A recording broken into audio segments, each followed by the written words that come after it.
So welcome to RMIS Academy. Myself is Rajesh, faculty member RMIS Academy. So that's a fine evening today. This evening is all dedicated to a session related to personality tests. And to grace this wonderful evening, we do have Sharda Prasad sir, former IPS officer. He also graduated from electronics from Allahabad and also completed LLB, Delhi University. He have a wide experience of teaching. He used to teach students from 6th standard to MA, MSc. So we should definitely get more knowledge out of him. And he is 1973 IPS officer of Assam and Meghalaya cadre. And more importantly, he was the board member. He was the board member UPSC interview from 2004 to 2014. So almost more than 5 times he was the part of board. So I hope you understand the knowledge behind Shri Sharda Prasad sir. Because it is very important to understand that how a board is giving a mark to the particular candidates. I hope on that perspective, Sharda Prasad sir will give you a detailed analysis, what makes a person to score high and how you are supposed to crack UPSC interview. And he also conducted mock interviews, about 400 to 600 aspirants every year. Even at the time of COVID, he does around 250 to 300 mock interviews for candidates. And you can also follow him in Quora and Facebook. And with all these things, we shall start and we listen to Sharda Prasad sir's session. Thank you all. Once again, welcome you all. Sir.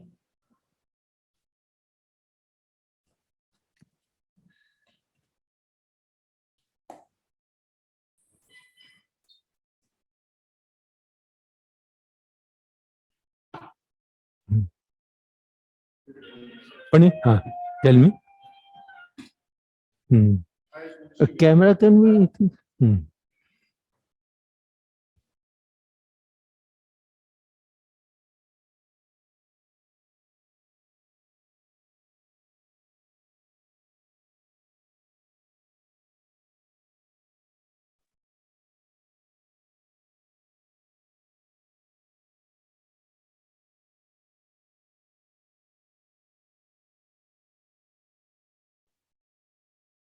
Okay. Can we start? So, good evening, my dear aspirants. And we are very close to declaration of written marks to you.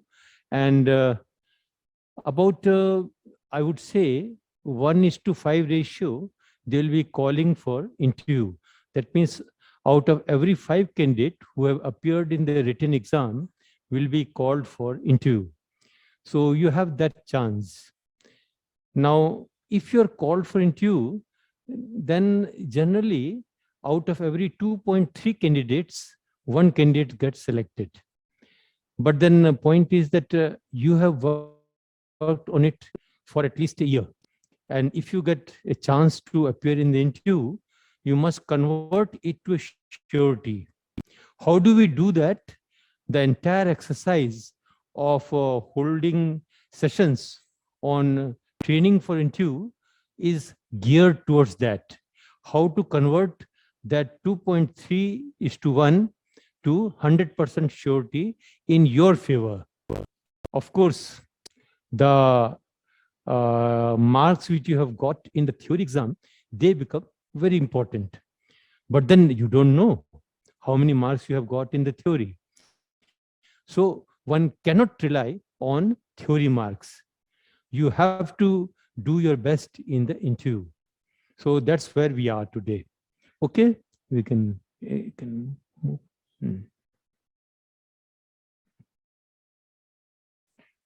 The most important point is that after all, what is this into? Please understand that into is primarily the personality test. That means the board is going to assess your personality for the purposes of deciding whether you will make up as a good civil servant or not. That means they are looking for certain qualities. Please understand that as far as academic qualification is concerned, it's of not of any consequence at that stage. Why? Because you have already cleared the written exam.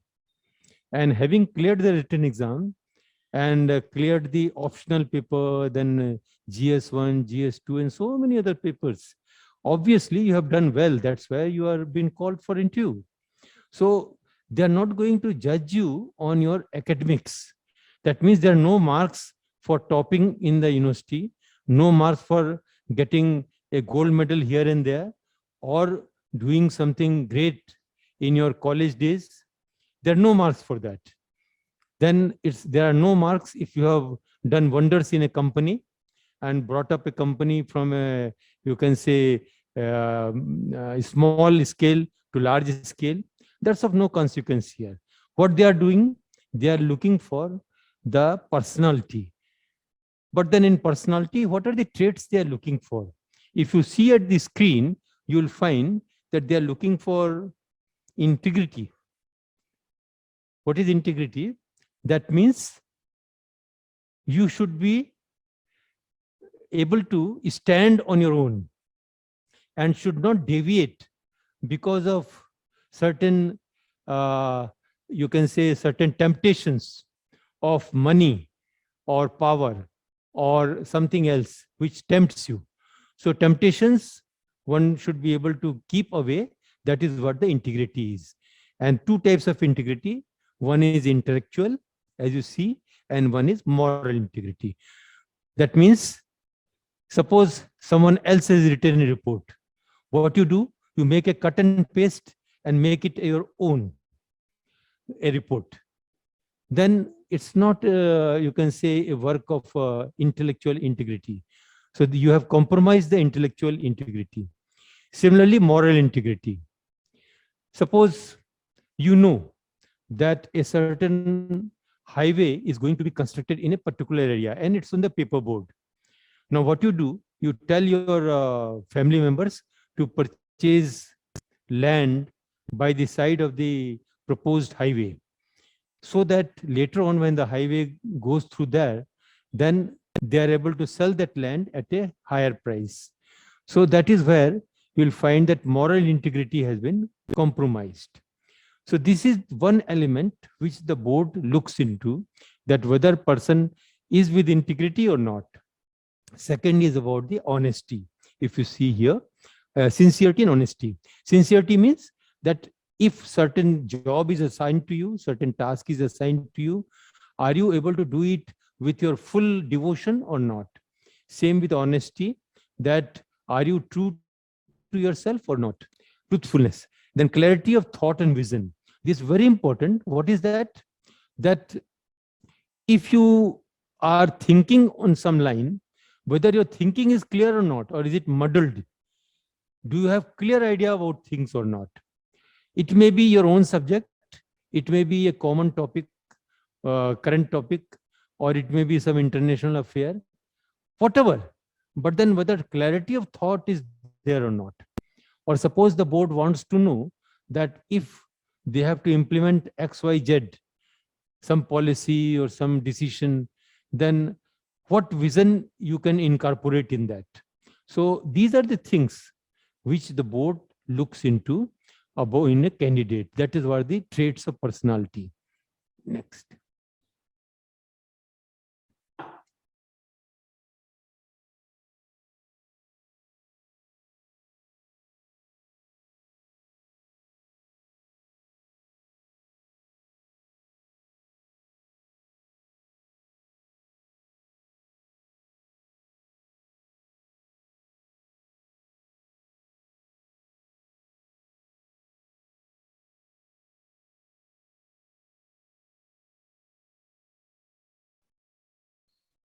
Okay.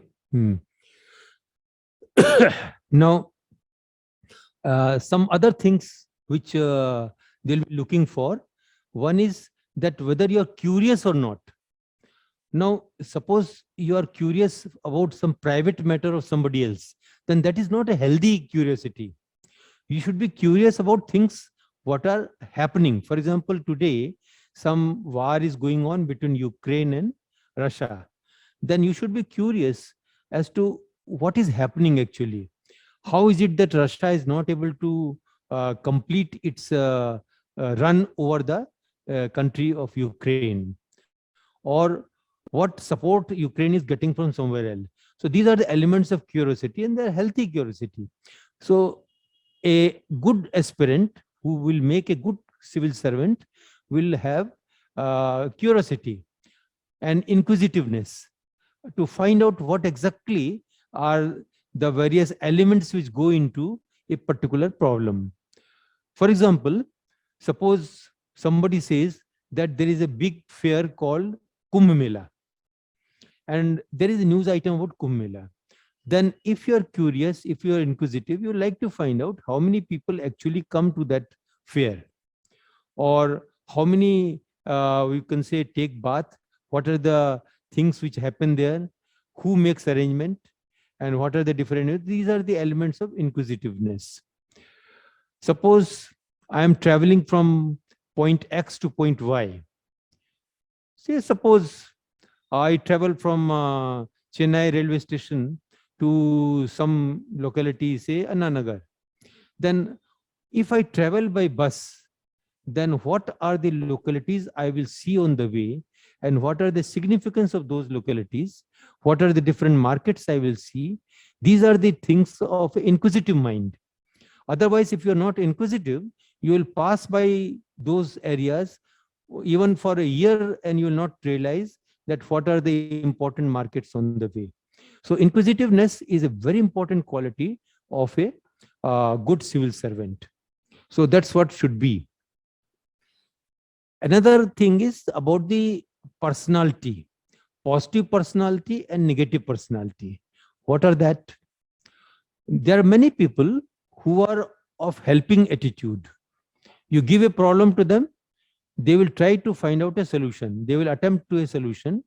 And there are others who will simply have to just tell you, oh, that is not of their specialty, or they don't have time, or kindly find out someone else, like that. So these are the aspects of personality only. And we also say it is a problem solving approach or passing the buck.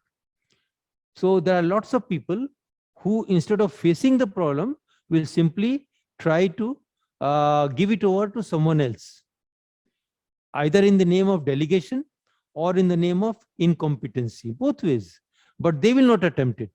So that is what the type of personality which is there, which is being assessed in the interview. Then obviously, it's the most simple thing to have a pleasant personality. That means you are with the board for about 30 minutes on average. People have been disposed of in 20 minutes also, and there have been occasions where people have continued to talk for 45 minutes also. So we talk to the candidate and then make assessment whether he is good to talk at or not.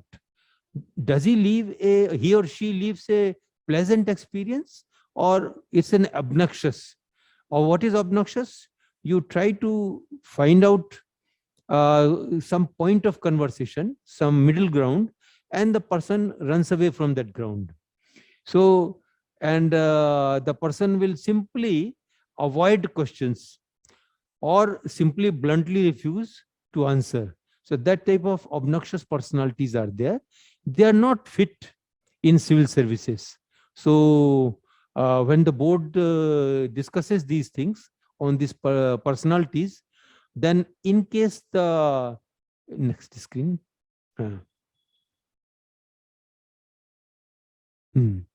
in case the board finds that this person is not suitable, then I will tell you Out of total marks of 275, we have given, when I was sitting in the boards, between 75, 80 down to 40 also, only to ensure that whatever come may, whatever be the numbers the person got in theory, he or she will just not make it. Our experience is that anyone getting less than 90 cannot make it by any means. So a person who has a personality which is unsuitable will get very low marks. And those who are people who don't have up to the mark personality, they will get, say, between 110 to 140 marks only. Now, as I have told you, that you cannot rely on theory marks simply because you don't know them. You don't know how many marks you have got. And here is the opportunity to win 275 marks. Obviously, you won't get 275 marks, but there are candidates who have got up to 220 marks. In fact, Jamia Emilia Islamia's candidate, one girl had got it 2014, 220 marks. And 210, 212, 215, every year, someone or the other gets it. 28, 208, 209. That's those toppers, they get it, that marks. So if you also try to get maximum marks in the interview board, then obviously you'll be adding these marks to your theory. And I can tell you, whatever theory marks, your less marks are there, lots of compensation comes from the interview marks. There are candidates where theory marks were less, but interview marks were quite high. They got a good position. The candidate which I was talking about of 2014, she got 220, but theory marks were very poor. She made it, I think, 110th position in the rank. That's fairly okay. You don't get IS, but you get the next best service. You may get Indian Foreign Service or Indian Police Service or Indian Revenue Service, whichever you wish. So there is importance of marks. As I said, you see that one should be able to get 190 to 210. So there is no difficulty in that if you prepare well. But if you take it lightly, then you will end up in 110 to 145. A lackluster interview, that means I call it insipid. Insipid interview, which is neither here nor there, one gets around 145 marks, 143, 145 marks, which doesn't put you in the higher bracket, also not in the lower bracket, not of 110. So that then if your theory marks are good, you are in. If your theory marks are not good, you are not in. So there is importance to devote full attention. But you see, in spite of all our advice, every year, once the students or the aspirants have cleared the written exam, many do not take the interview seriously. They think that once they have cleared written, somewhere or the other, they will get some service, and they are happy with that. But don't be happy with that, because marks make a difference.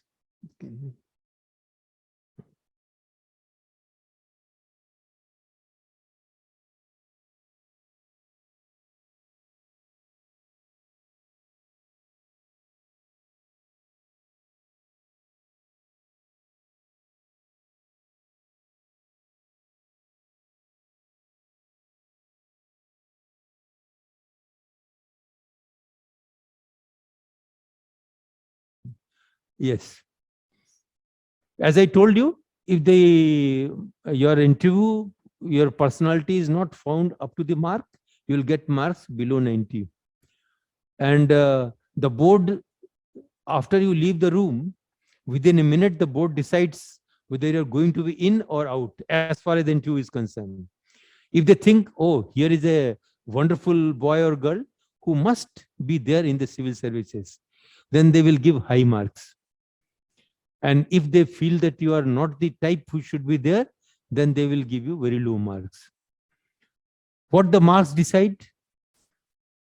How does it matter? Yes, it matters. It decides the service which you get. Whether you land up in category 2 or category B services, or you get the IS, whether you get your choice service or not, depends on the marks itself.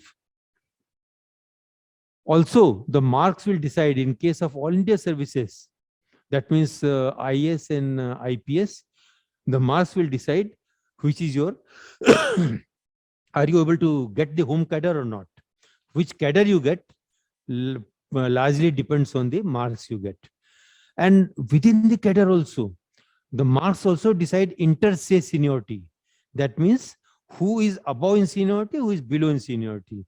Those who are above in the seniority, most likely they will get the chief secretaryship first, or secretary to government of India first, or the director general of police first, then the other person.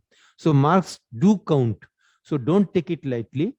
If you can do it, why not do it in the best possible way? After all, you cleared preliminaries, you cleared the written exam, and you must have done well. That's why you're here. So at last minute, don't take it lightly. Go full way into it and get it done. Yeah. Yeah. Now, sometimes people raise a question that is it not that personality is already built into a human being? How come you prepare a person for personality? After all, there must be some traits which will be inherent. And you say that you will do a interview better if you get trained. Yes, it's possible to do it better, because the traits which personality has, they are getting judged only through certain methodology. So that methodology is such that if you prepare well, you will do well and you will come out with flying colors. Now, a bit of things about if you are called for interview, then what do you do? Most important thing is that do I revisit all my current affair, all my economics, all my polity, all my history, everything, or do I do something else? So there I have some suggestion. What is my suggestion? Go back to your DAF. DAF is a detailed application form. Look at the column where you filled up your hobbies. Hobbies is where the extracurricular activities are there. Extracurricular activities and hobbies, they are together. So look at that column and find out what hobbies you have written. Sometimes what happens that you don't pay attention and you forget that what hobbies you filled up. But the board has that paper with them. So they will know what hobbies you have filled up. So go through your hobbies, prepare them well. This is one. Second advice will be sleep it over. What is that? Don't unnecessarily study on the last day, at the last minute. It's not your written exam where you'll write in small slips, keep it in your pocket, read it again and again and prepare. No, it's a personality test. If you have read it for last 1 week, just on the last day, do not read anything. Sleep it over, take light food in the evening and sleep it over. Sleep a long sleep. Don't get up at 5 a.m. or 4 a.m. Get up normal time, whatever is your normal time. But then what do? Take the morning newspaper. You have no excuse to say that, sir, I don't get newspaper. No, don't do that. Make arrangement that you get a physical copy of the morning newspaper. Go through it. It will take you 15 minutes to 20 minutes. Go through the headlines, go through the important news items, and go through the economic portion. Go through the page where sports are there. Especially if you have written a hobby which has something to do with sports or games, then check up whether anything good has happened in last 24 hours in that particular area. And on political field, on international field, on economic field, whether there has been any changes, heavy changes. It's not only that changes have occurred, you must know the reasons for changes. For example, last 2-3 days, the share market in India has been rising. Now, obviously, if you look at it, then straightway you cannot say why it is rising. You have to read the news. Then you find that there is a hope for settlement of Ukraine issues. There's some hope for settlement, and the sanctions which the USA has imposed, they will be staggered. They're not going to be very severe right in the beginning. Then Germany and UK also told that they will take time in agreeing to the sanctions. So all this combined together gives a hope for settlement of Ukraine issues. So share market has reacted to that. So this background of share prices increasing, that is important. It's not only that to say that, okay, shares in price, say Nifty has increased from 16,000 to 16,800 or say 16,300, but the background to it is important. So when you read the newspaper, find out the background about it. Few days back, two important sports person died in one day itself. Now, people keep on dying. What is it? Two people dying from the same sports field on one day, you have to be inquisitive that who died how the first person died, how the second person died. So that is the inquisitiveness in the personality which will be revealed if somebody asks you that, do you remember some day back someone has died? Who is that? So such and such has died. But in the evening also there's some another death. Why? How should he die? What had happened? So that inquisitiveness should be there. Okay. So sleep it over. Don't take tension. Sleep it over. Read the newspaper, morning newspaper. Don't suppose the board chairperson asks, did you go through the morning newspaper? Yes, sir, I don't get time. Early morning I got up, got ready, and then came straight to the UPSC building. No, that will not do. Go through the newspaper. Then what to carry? If you look back in your invitation to the interview, you will find they have already told you what to carry. Check up each item which should have been there, whether it is there with you or not. So carry each item, say in a plastic bag or somewhere, so that you don't miss them on the way. Next very important discussion is about the dressing up. I tell you, you see, I meet around 400 to 600 candidates every year for this purpose of interview. And in COVID time, I've been meeting around 200 to 250 candidates. Some candidates ask me, sir, what is there in the dress? Whatever I feel like, whatever is comfortable, I'll put on. How does it matter? They are going to assess my personality only, not my clothes. But then point is that you have to dress appropriately. What is that appropriateness? I will tell you very, very selfish point. You see, the people who are going to interview to you, they're all old people. Maybe 55, maybe 60, maybe 65. That type of age group is there who is going to interview you. And most of them are traditional in approach. So anything which is not traditional, they will not be happy about it. They will not tell you. They will not object to you. They will not throw you out. But they will take a mental note of it that this appears to be a person who doesn't stick to the traditions.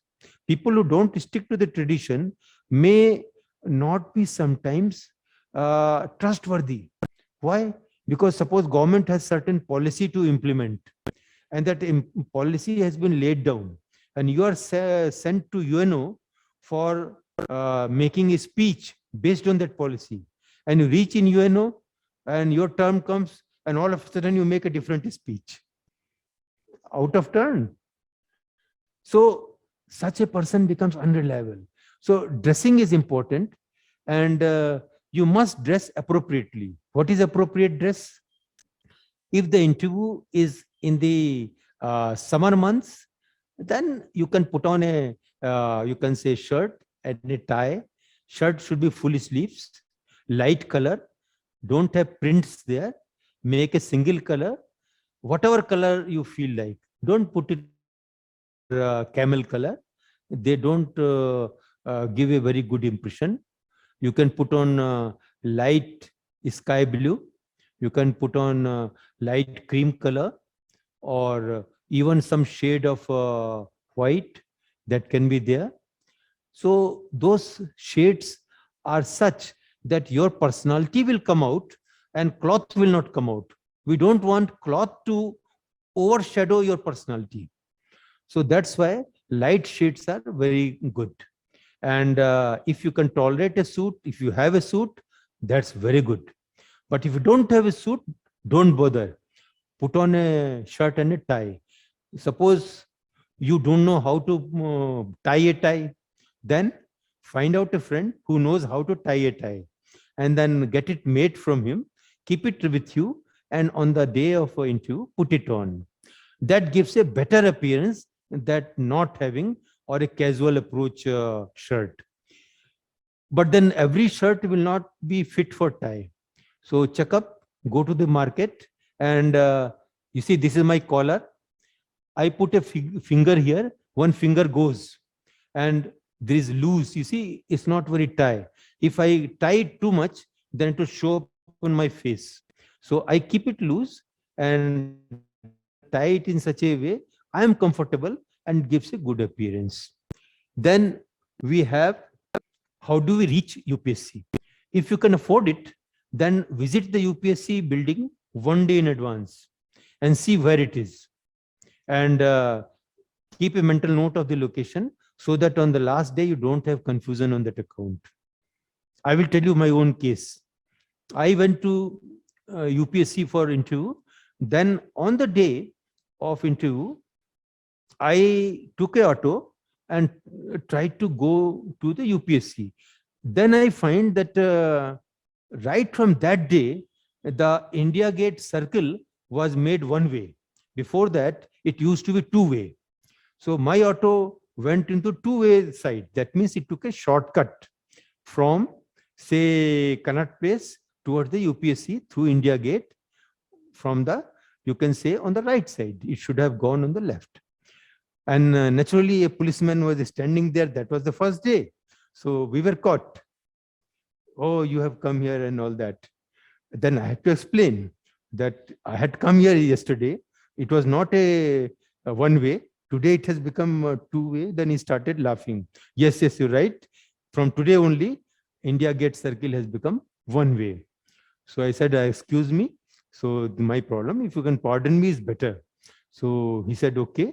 But keep a note that henceforth, you will not go through the wrong side. So we took the longer route and then reached UPSC.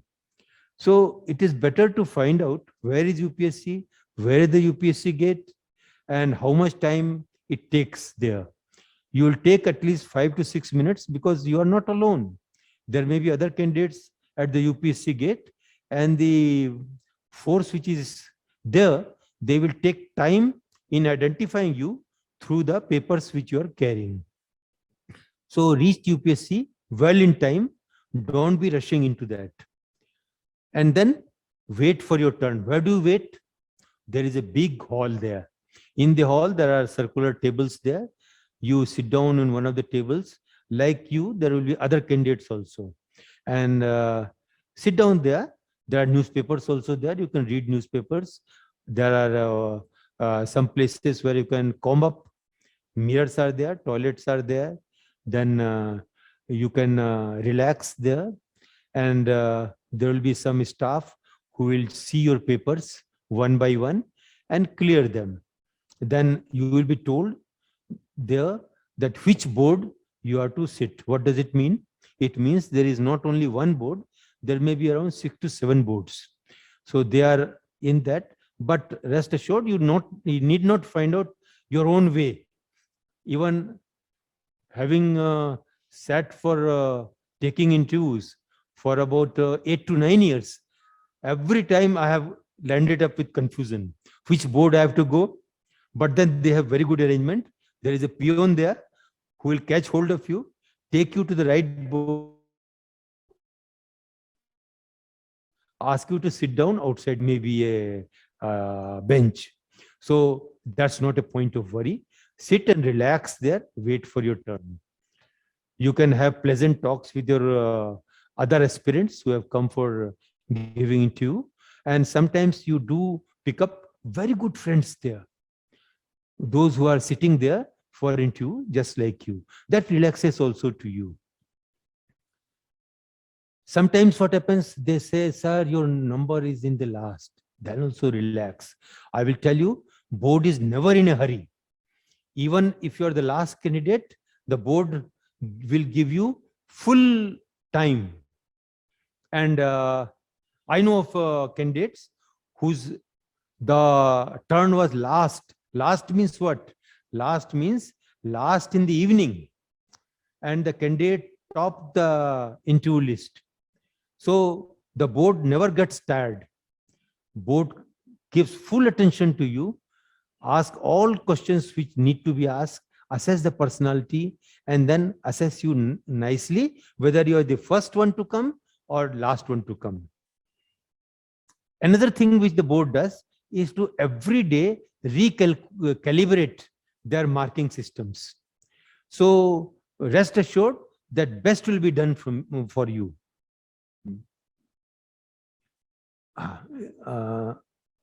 The first one. This one. Now, I have already told you that who are the characters sitting there for taking your interview.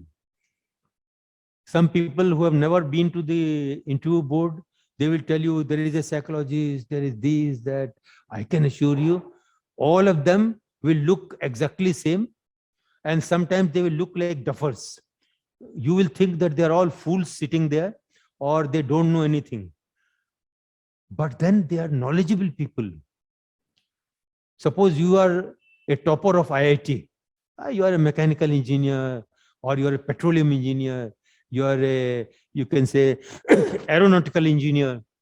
You think that your knowledge is super. Nobody can beat that. But I can tell you, the board people who are sitting there, they are really efficient. They are well versed in so many things. So don't take chances. They are very knowledgeable people. They may look like duffer, they may behave like duffer. Sometimes the fellow will speak and you will think, what fellow is speaking?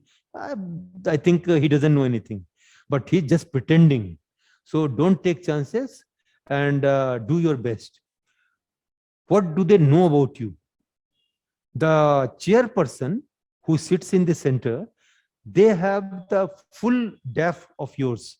That means right from your name, parentage, address, your places where you served, your marks, everything is there with the chairperson. Your hobbies. Other members who are sitting there, they also have a very brief of that. That also what you have filled up. So a brief is also available with other members. But then doesn't mean that they will query you on that. For example, I will tell you one important point. You may be coming from a very poor family, but the board will never tell you, oh, you come from a poor family, or your father is a daily laborer, so you answer this question. No, this is not the way. They will never do that. So board will treat you as a honest and upright and a very worthy candidate. And then with that worthy candidate, you will be asked question. So don't have any inferiority complex before the board. Be proud that you have cleared the preliminaries, you have cleared the written, and then you are before the board for answering questions. Okay? So be proud of things that you are before the board. But then do not be you can say, having too much of ego. Be normal person. What do? You greet when you arrive at the chamber, enter the chamber, then greet the chairperson. And right and left also, you can greet once. If there is a lady around, then greet to the lady separately. Now, who will ask you question first? In most of the cases, the chairperson initiates a discussion. The chairperson will ask you some pleasantries, some question which anybody could have answered easily. So what is your task? You listen and respond. Listen patiently. Don't jump for giving answer. It's not a quiz. There is certain trait in some aspirants that they don't listen to the question completely and try to give answer. But that scenario, while it is good in a classroom, that suppose you are a class 12 student and teacher has asked a question, you raise your hand, I will answer, and others have also raised hand, and then whosoever has raised hand first, the teacher will ask that. But here that's not the thing. Very carefully listen to the question, assimilate the question, and then only give the answer. Okay. Another important point is you must know how long to speak. Whatever be the question, please understand, then don't give a long answer. There is just no time. It's not a lecture theater where you'll keep on speaking.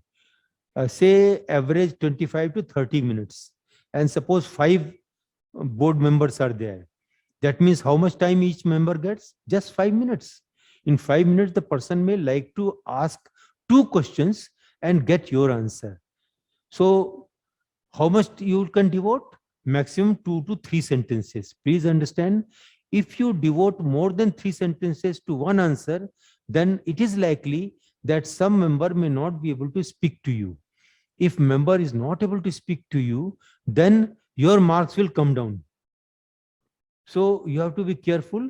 Don't deliver a speech. Don't start a debate in that room. Only last interview, one candidate whom I prepared, and I could understand that he wants to give vent to his feelings. I told him, I warned him that in the interview room, don't speak more than 3 sentences. Now, chairpersons asked him some question, and then he started, and then he never ended. He went on 15 minutes. And then chairperson told, okay, Mr. Such and such, your interview is over. And he was told, you can go now. So he gave a call that, sir, I am very sorry. You had told me, but this is what had happened. So I have come out and I don't know how many marks I will get.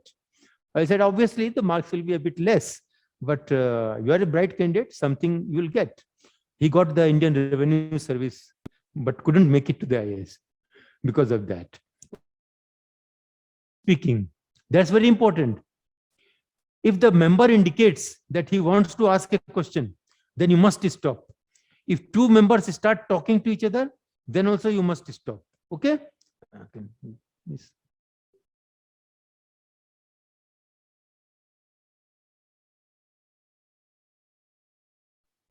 Now there is a technology that take the conversation to your comfort zone.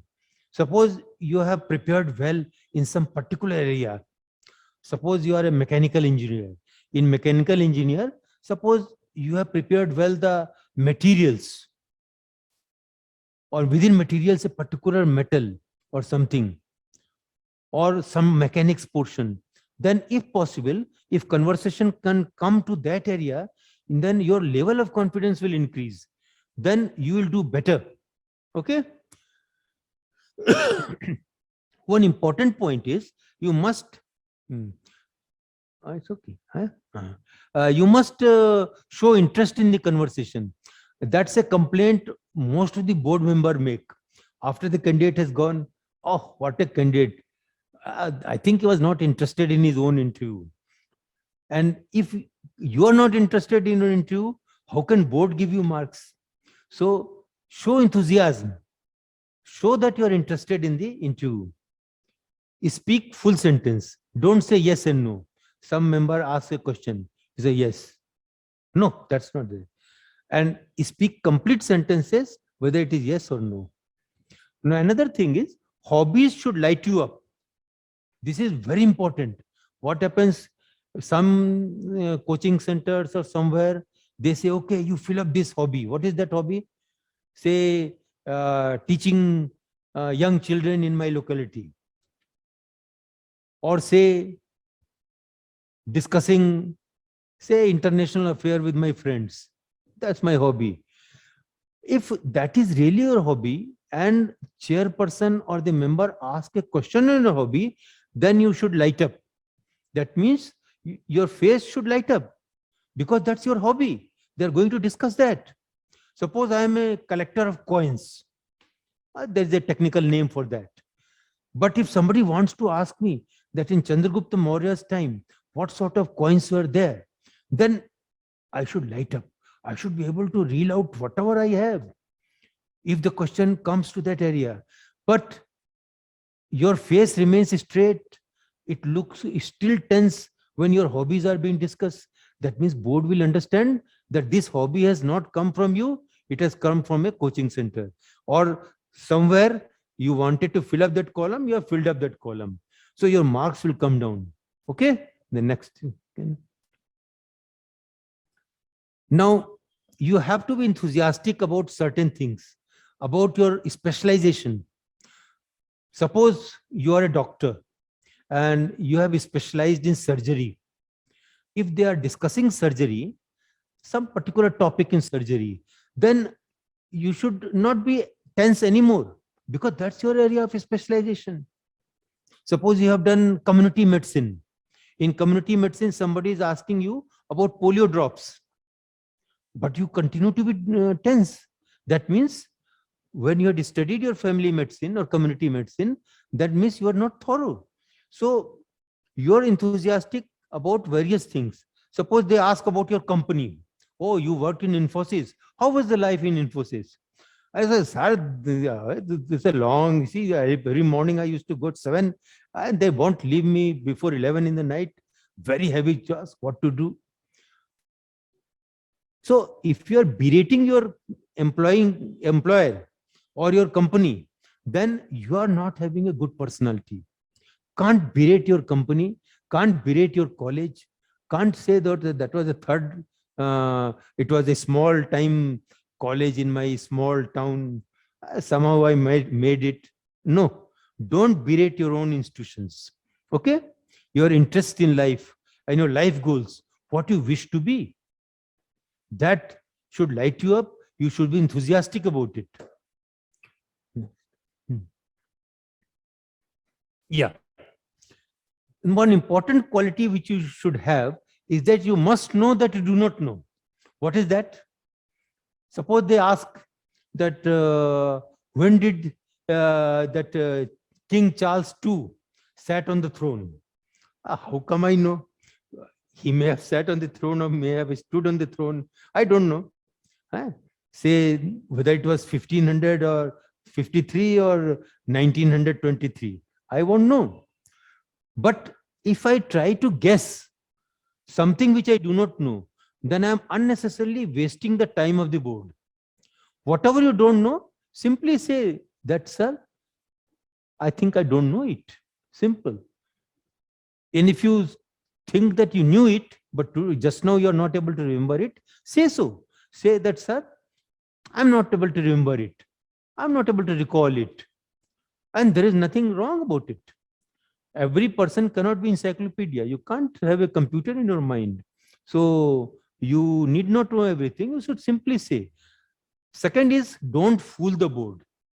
Many people, especially those who are specialists in a particular topic, they think that they can fool the board. No, sir, board cannot be fooled. The fellow who sits before you, he may be looking like a duffer. He may have been petroleum secretary. You are just starting your job. You may be having worked in the petroleum sector, but he was petroleum secretary. So he will know about it. For example, I worked in civil aviation ministry. So I know a lot about the aircrafts, then routes, then schedules, everything, passenger fare, airport. Yes.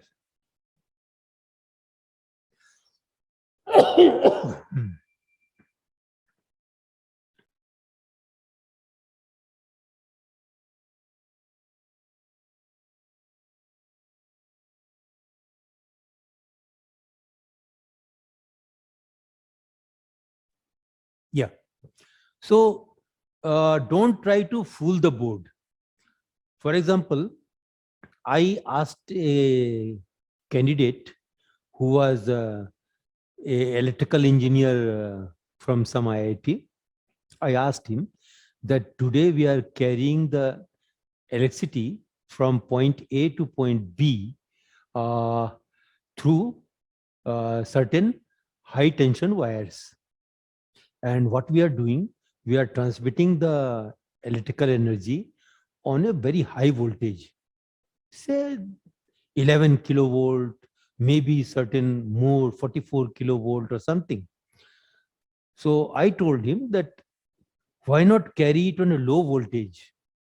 Because in high voltage there is a radiation, some discharge, corona, and so many technical things are there.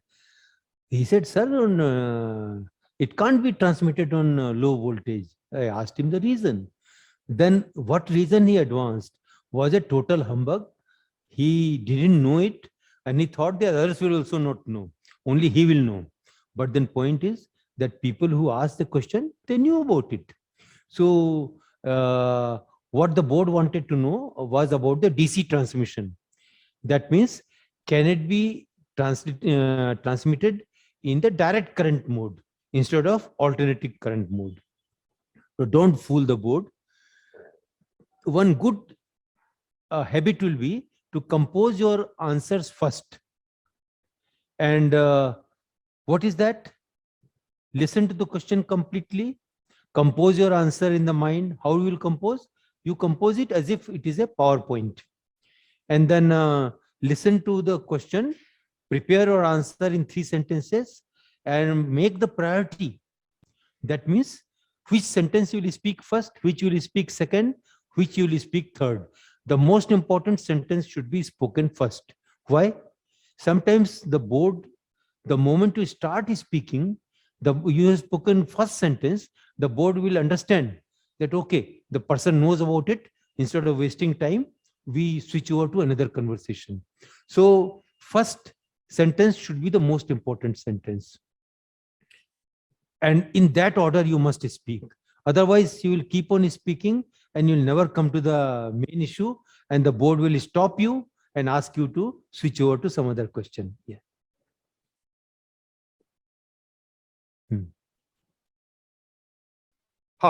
So one important point is that whom to address. This is a bit controversial. The best point is that in your mind, you must think that the entire board is before you. That means from the leftmost person to rightmost person, all they are before you, and in the center is the chairperson. Keep it in mind. Then if that is in your mind, you will be able to look to everyone proportionately. Obviously, the person who has asked you question, to that person, you will be looking more as compared to others. But then you must not isolate or leave out a member from your answer. Look at everybody, but don't make it too artificial. Otherwise, it will look very awkward if you just move like this, right and left, right and left. No, let it be normal. As we have a drawing room conversation, we are not conscious with whom we are talking, but you're talking to everyone. Same thing will be here. Another important point is that do not start your personal stories. Sometimes the board will ask you some questions which you will think that I will narrate a personal incident from my own life, and then it will make it clear. No one has time. No one has time for personal stories. Don't do that.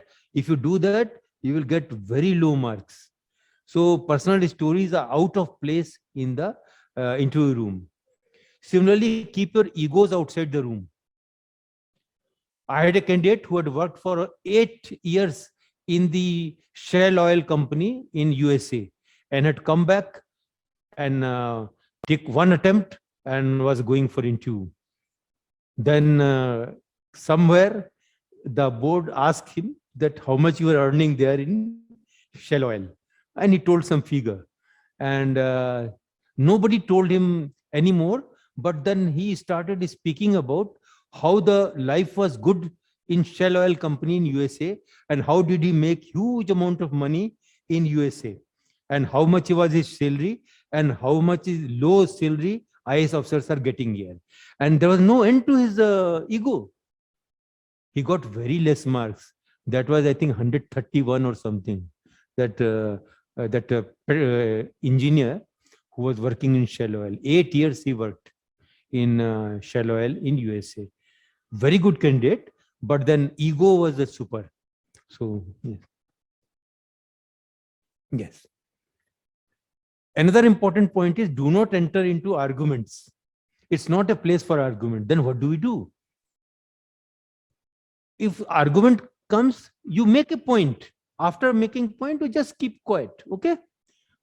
Then don't be aggressive. Don't be uncivilized. Don't get irritated. No need to boast. Do not start lecture. And don't start telling that, sir, I didn't have any books to study and we were very poor people and what to do. Somehow I could make it. I don't have even money to go back to my home and all that. No, talk on pity. It's not going to help them. It's only going to give them an assessment that you have very low self-esteem. And people who are having very low self-esteem are not the fit candidates for the civil services. Yes, next. Don't show that you are fed up. I will tell you, the board is interviewing from morning till evening, and they are not fed up. Why you should be fed up in 30 minutes, 40 minutes?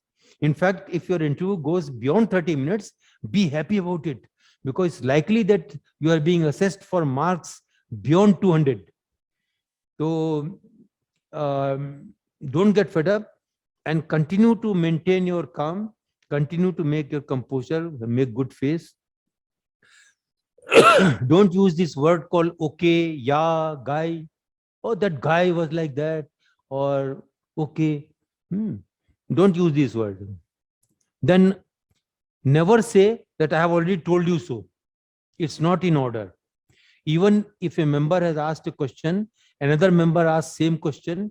So you think that answer which you have already given to the first member should suffice. Why should you repeat the answer? No, sir. Don't say I have already told you. Just give the answer once again. Even third time also, no problem. But never say this word, I already told you. It's considered to be very bad manners. Okay? Yeah, next.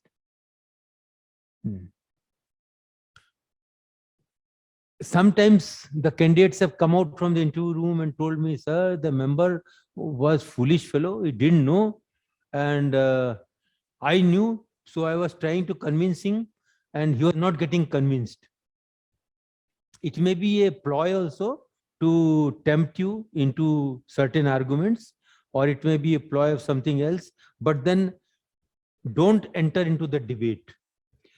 You can't convince that fellow in the board. It's a, you may be aged about say 25, 30, 32. The fellow is about 64. He's not going to get convinced from you. So what will be the strategy? Give your point of view. Just give your point of view and be happy with that. Keep quiet. The moment you keep quiet for 3-4 seconds, the chairperson will pick up and ask you another question, or someone else will be asking you another question. So don't continue with the quarrel. What about if you are asked to have tea? While you are having your interview, it is possible that the white liveried peon may bring some tea and put tea with everybody. And the peon will also put a cup before you also, ask you also how much sugar you need. Don't make a fuss of it. If you are taking half a spoon, say half a spoon. If you take 1 spoon, say 1 spoon, and be with happy. Don't say, sir, I don't take tea, I only take coffee, or sir, I only take milk, or I don't take anything, or sir, I am happy without tea. No need. Don't make it a point. Why? Because your personality is being assessed, not the tea or your drinking tea. Let it be there. And if members are taking and they ask you to take tea, just sip and keep it. There's no need that you drink the entire cup, finish with that, show the bottom. No, just take a sip, keep it. That's good enough. Okay. Suppose you wish to have some water, then there is a water there kept under a glass. Take it. It's a fresh one for you only. Every time a new candidate comes, the water is changed. So you can have water which is kept there. So there is no problem.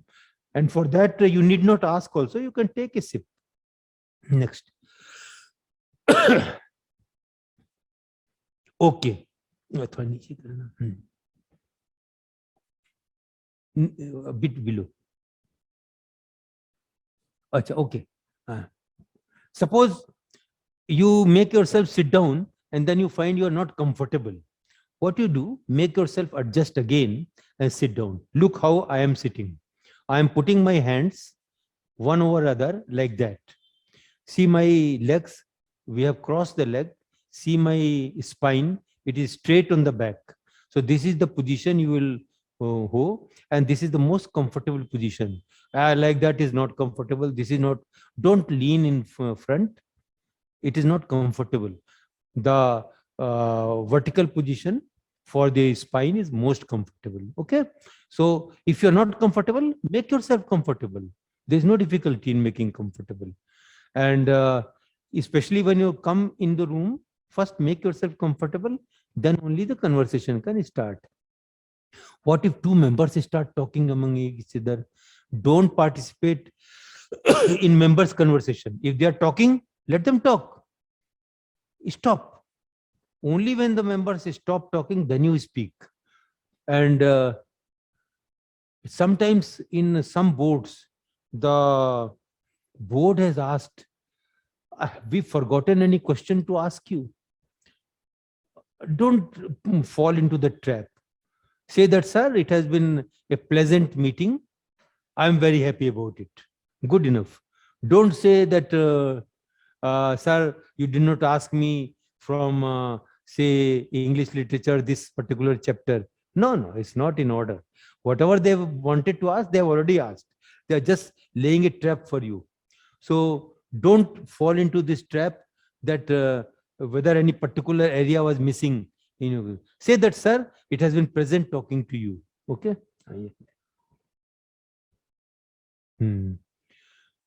Some questions that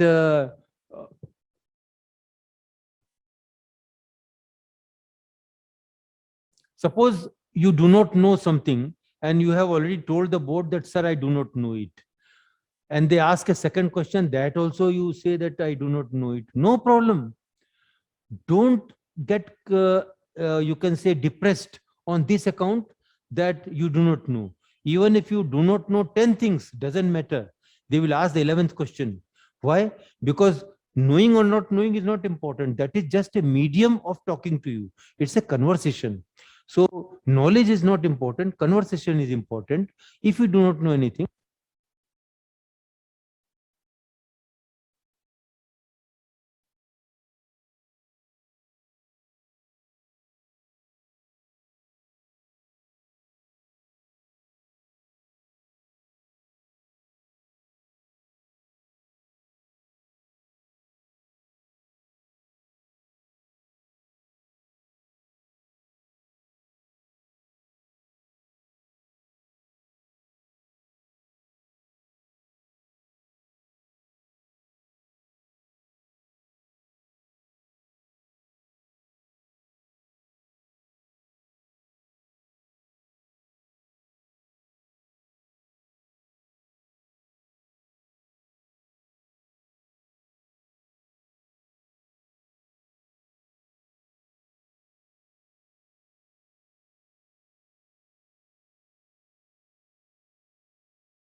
Okay. So many people ask me that, sir, this one I could have explained better in this language. Now that is not in order. Suppose you are you have opted for some medium, say Tamil medium, and halfway you think that English would have been better for this purpose, then it's not in order to switch over at your own convenience. Then what to do? Because you are better in another language. So what you do, that ask the chairperson's permission that, sir, for this particular question, I would like to answer in English. They will give permission very gladly. After they have given the permission, then you switch over to the other language. Otherwise, at your own convenience, don't switch on. Okay. Suppose you say that your hobby is reciting poetry. Be prepared to recite a poetry. The member may ask that, okay, you think that Hindi poetry reciting is your hobby.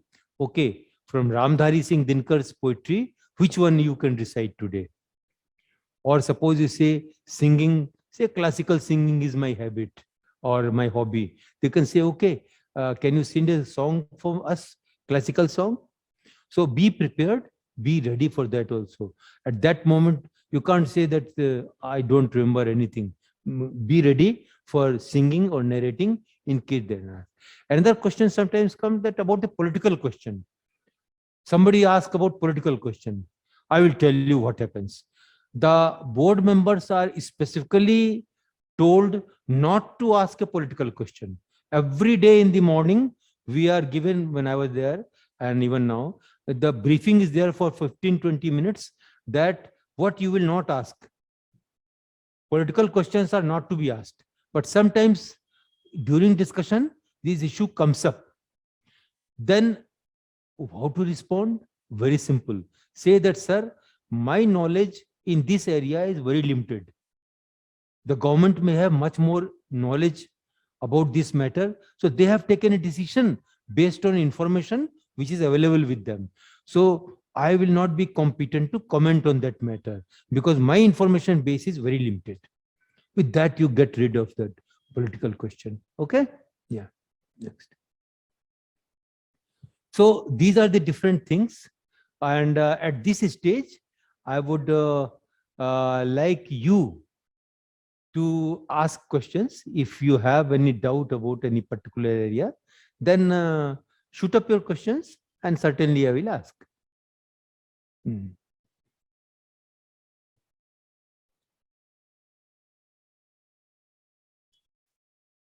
Dear aspirants, please type your question. I'll pass on your question to sir.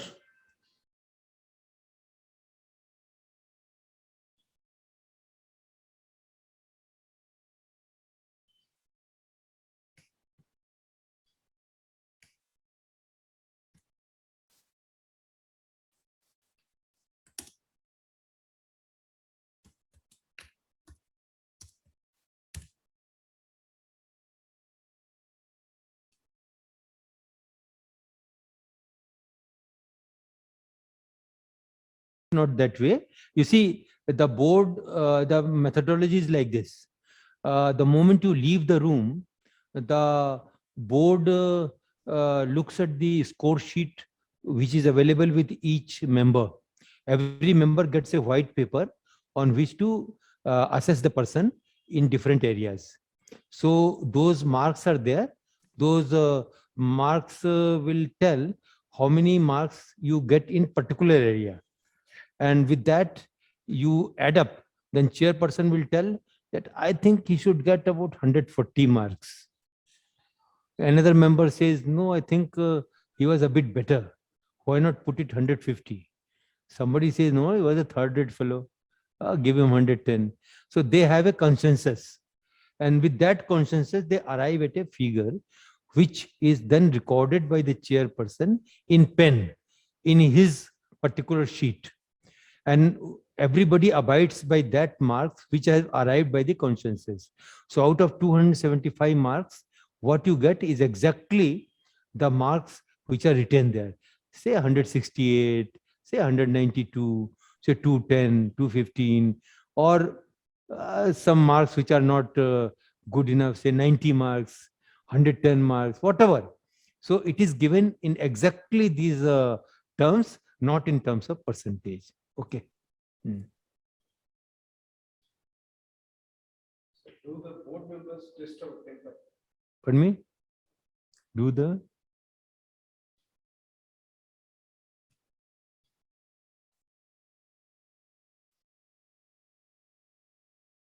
I have already told that I have told you that you don't get irritated. What does it mean? It means that board may try to put a question which irritates you, but you don't fall into the trap. Don't get irritated, and of course, there's no need to get angry about it. After all, they are, in fact, almost something like your father, or sometimes even more than your father's age. So you need not be angry with them, or don't get angry yourself. Okay? Yeah.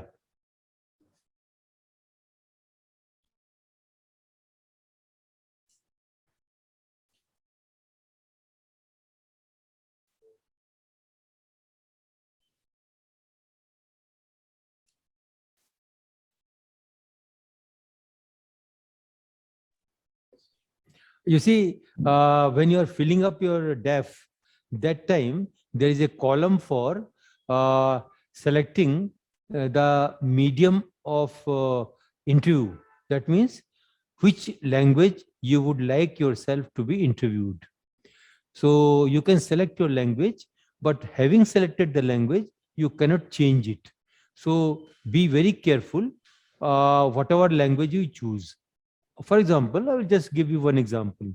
Suppose you're from, say, highly technical line. Then technical books in most of the places are available only in English language. And you have read them in English language. If you have read them in English language, a question which is based on those books, you can answer best only in English. You will not be able to give answer in your local language.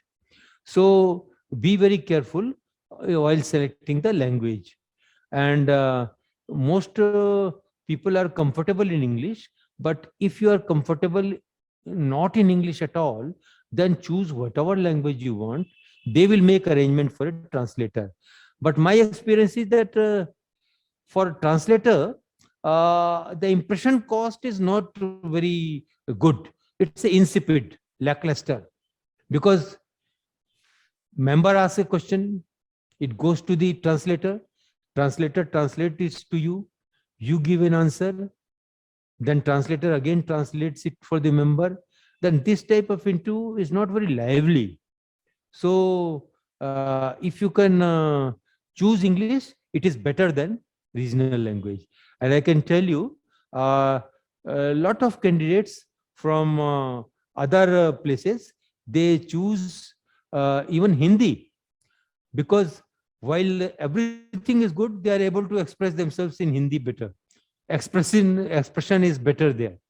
And as far as technical sides are concerned, engineering sides are, they are better in English. So whichever you suits you, you can take it and stick with that. Okay? Yeah.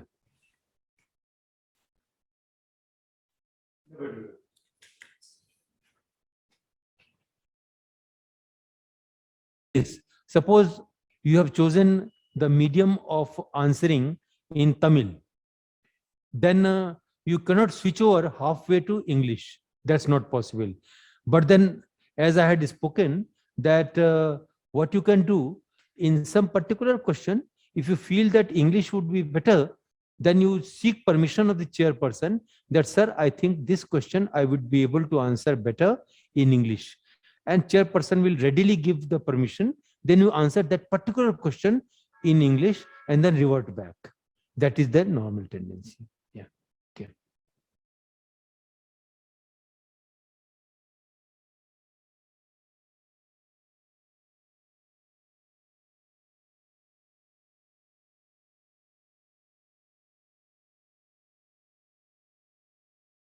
In sari, do not put on sari. because then your attention will be towards sari only.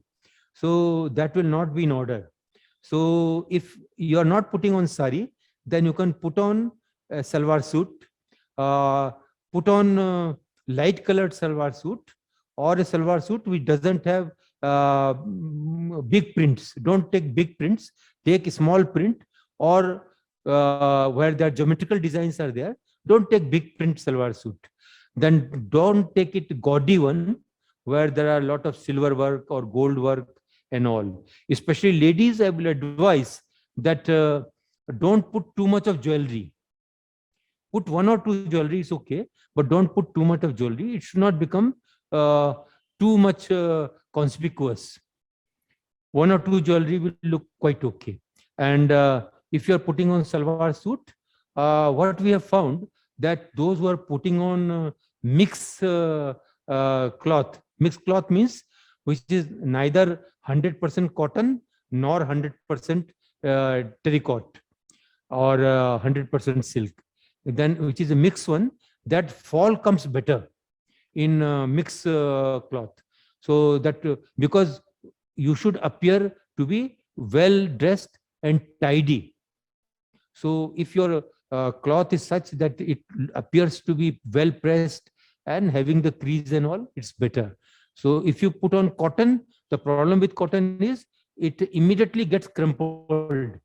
So by the time you reach to the interview room, it will be crumpled and it will not show up good. So don't put on exactly the cotton one.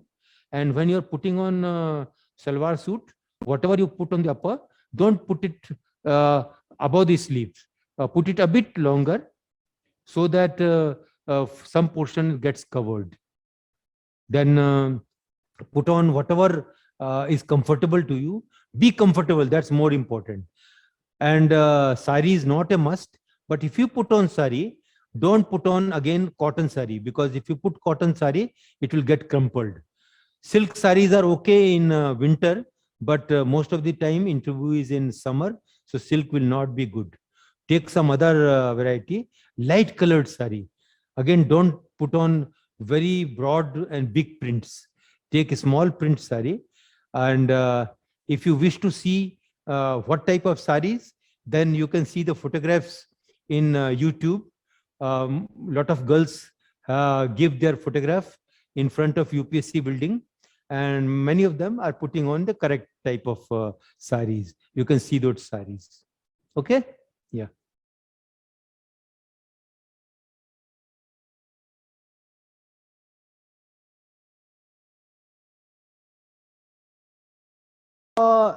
Spending time for UPSC, I will tell you, you see, you're not doing any charity. It's up to you to prepare for UPSC or not to prepare for UPSC.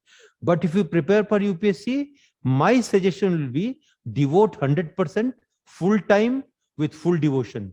Unless you do that, you're not going to get success. Halfway success will never come. You may have 1 attempt, 2 attempts, 3 attempts, or 6, 7 attempts for those who are permissible. So success will not come unless you are 100% devoted to it. And don't put any time limit. Once you go into that area, it should be 100% devoted to it. And our fair estimate is that it takes around a year to prepare. And if you can devote 18 months, then it is better. But as I said, that once you go into that area, then you must take 2 to 3 attempts at least. 1 attempt may not be enough. Not everybody is lucky to get success in the first attempt. I filled up the form when I just completed my MSc. That was 1971. I was just 20 years something. So after completion of 21 years, I just filled up the form. And 22 years and 6 months or so, I was in the academy for training. First attempt, I got cleared this particular service, Indian Police Service. Same year I got cleared Indian Forest Service. Same year I cleared the State Civil Service. These 3 exams I sat down, all the 3 I cleared. But then everybody is not lucky that way. I must have been lucky. So you should keep at least 3 attempts for you, minimum 18 months time for preparation. Okay. Yeah.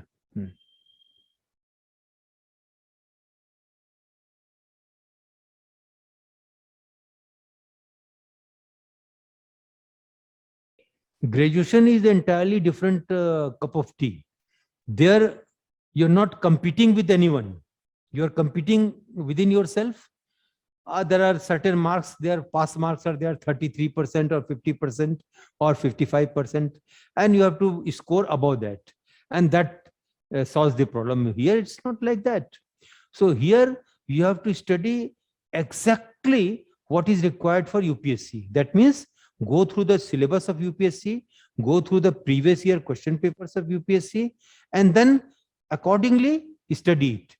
Good point is that now in the market, there are books which are exactly tailor-made for that requirement. So go through them and you will find lots of work which you think should have been made by you is already there. For example, let me say NCERT textbooks.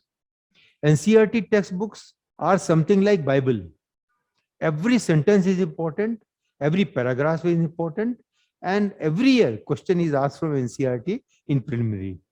So prepare specifically for it. Forget what you did in your graduation or even in post-graduation. Here it's a totally different cup of tea. You have to prepare it exactly in line with UPSC. And what is UPSC? In UPSC, they are asking in-depth question. Same question. It is, I would say, twisted or made in such a way that unless you have in-depth knowledge, you will not be able to attempt it. No answer will come to you, even though you have read the same textbook. Okay? Yeah.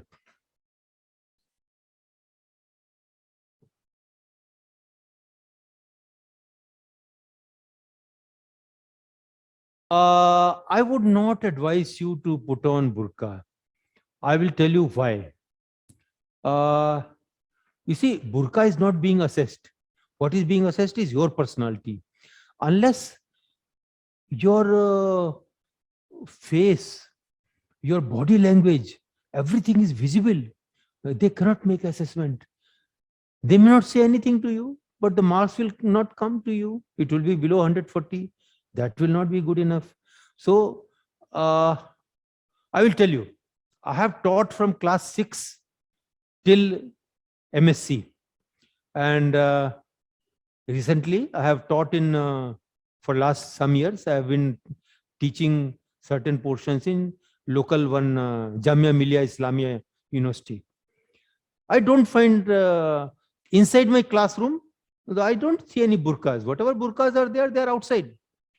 But within the class, nobody sits with the burqa, right? So same is in the interview room. Interview room, who was interviewing to you? They are the people of your father's stature or something more than that. And you need not put on burqa before them. It's of no use because your personality is going to be assessed.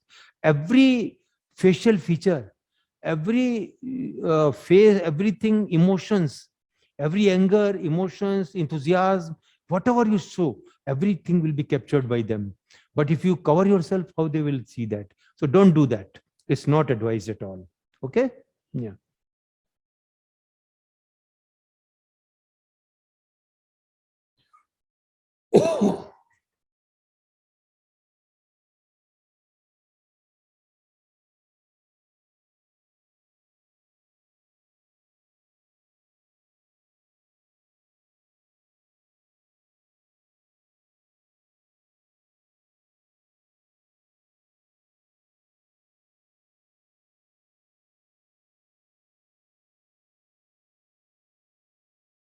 For the board the 5th time.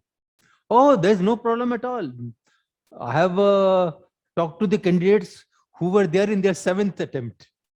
Certain categories are permitted even 7 attempts. So 7th attempt candidate also I have seen, and they have done well, got very good marks.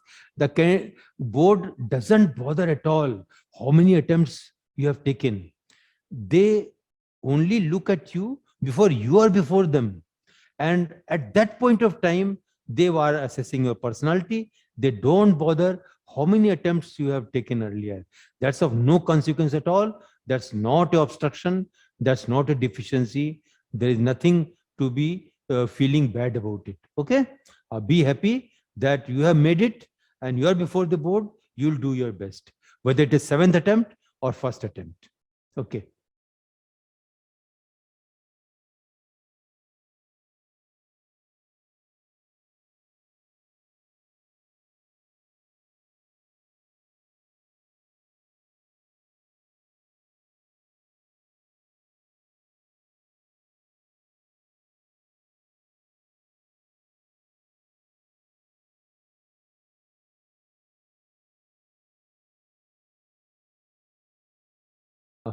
Pointed out that before you speak, 2 things. Firstly, you decide yourself whether you know the answer or you don't know the answer. If you don't know the answer, straightway confess that, sir, I think I do not know this answer. Sir, I do not remember it. Sir, I don't recall it. Sir, I am unable to recall it. Like that. So do not answer a question which answer you do not know. This is number 1. Secondly, having answered, then member point out, suppose that this is not correct. Then what you do? Then you simply say, sorry, sir. That's all. Don't elaborate on that. Don't let it go on. Why? Because other members are there to ask you question. So just say sorry, sir, and that matter will be over. Okay? Yeah.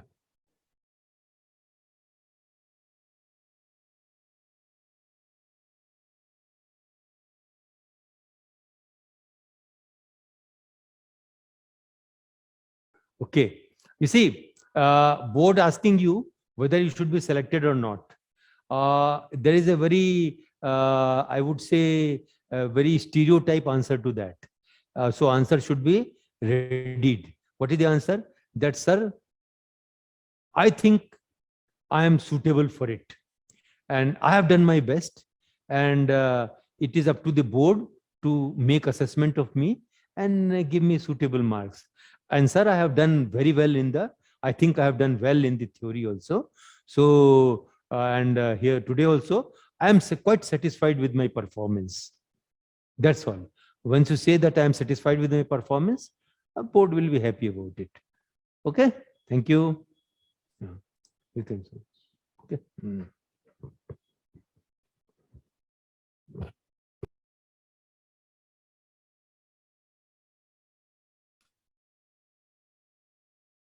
Thank you all. Thank you for listening our session, and please study well.